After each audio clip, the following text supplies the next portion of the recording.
Hey bro, I think the mic's working. Okay, so hey bro, here's where I was trying to get this morning. I want to find a good picture. That's pretty good.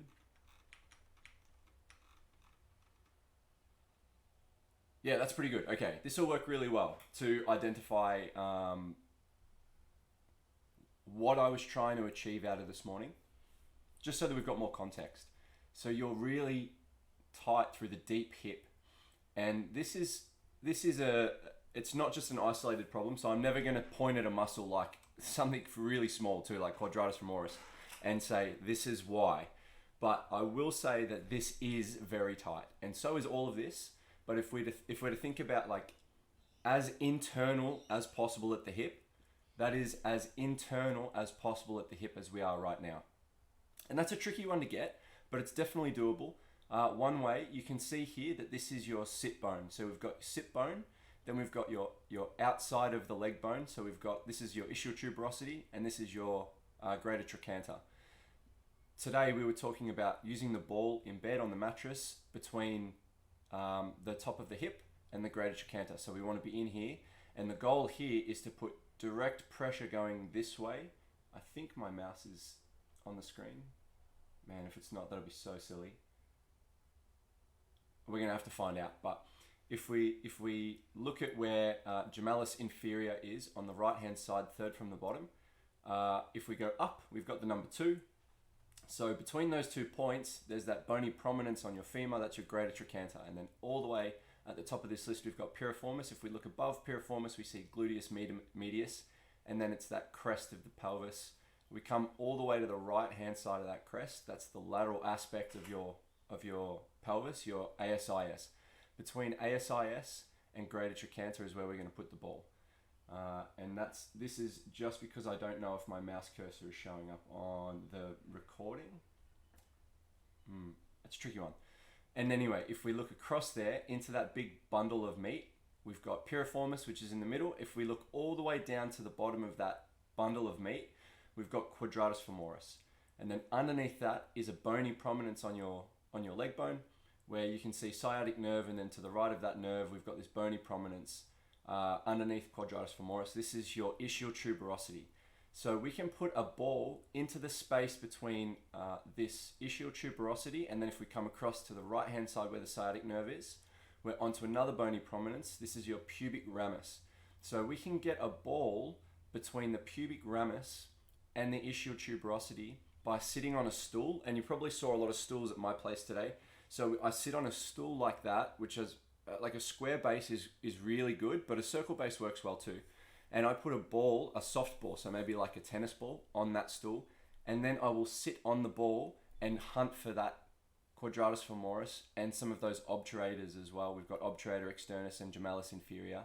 So you'll be able to get a bit of that obturator externus and some of the gemellus inferior as well if we sit on a ball and gently work through that soft tissue. And I will run you through that tomorrow before we squat.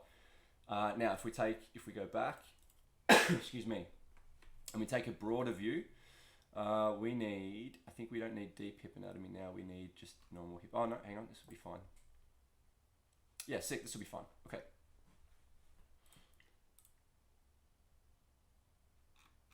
Let's find it.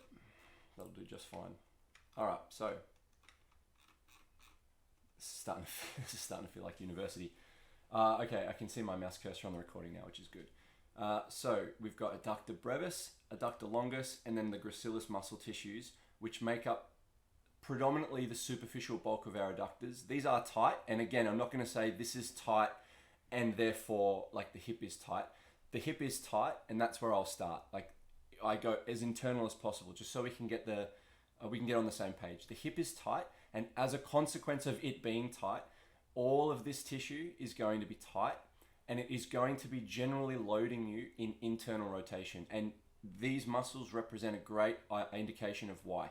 If we look at the psoas at the top here, psoas minor and psoas major and iliacus, they come down through the pelvis and they attach to the front medial side of the thigh bone. Now, when we can take some tone off these muscles, we will naturally find a little bit more resting length in the internal rotators. Therefore, the consequence of that is we will get more resting and active length in external rotation, because these muscles are going to get a little bit quote unquote longer. Not longer in the sense of increased length, but they will have decreased tone. And if we were to look at these muscle tissues really closely, I like this picture because it shows where the tendon is. So the tendinous fibers that come out, and then we get a bit more of that meaty color for the muscle. Now the tendon is fascial sheathing that is terminated at a point that is either at an insertion or an origin point. And you can see all this meat, right? This meat is encapsulated by fascia. So every single muscle fiber has fascia wrapped around it, and every single bundle is terminating to this point here. And all this white stuff, that's tendon, but it still has muscle tissue inside it. It's just that the filaments of muscle tissue get much, much, much more narrow.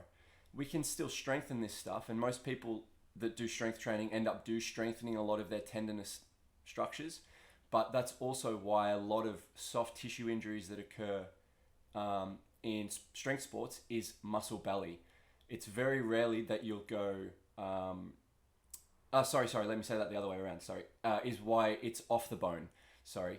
So soft tissue injuries happen at these points, like off the bone, and you'll have something unravel. It's very rare in strength sports where soft tissue injuries occur muscle belly, because predominantly strength sports athletes work at top end, and muscles can't contract fast under heavy load. So it's sustained length and pressure across the muscle that typically ruptures muscle tissue closer to its terminal point. So we want to take a bit of pressure off this tissue by relieving tension in this tissue, so that this tissue has more contractility. And as you produce force, the force is being produced across this muscle tissue, not across this muscle tissue, right?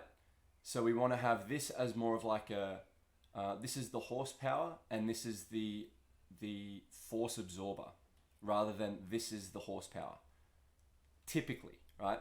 And if you can improve on this, then the natural resting length of the femur, oh my God, what have I done?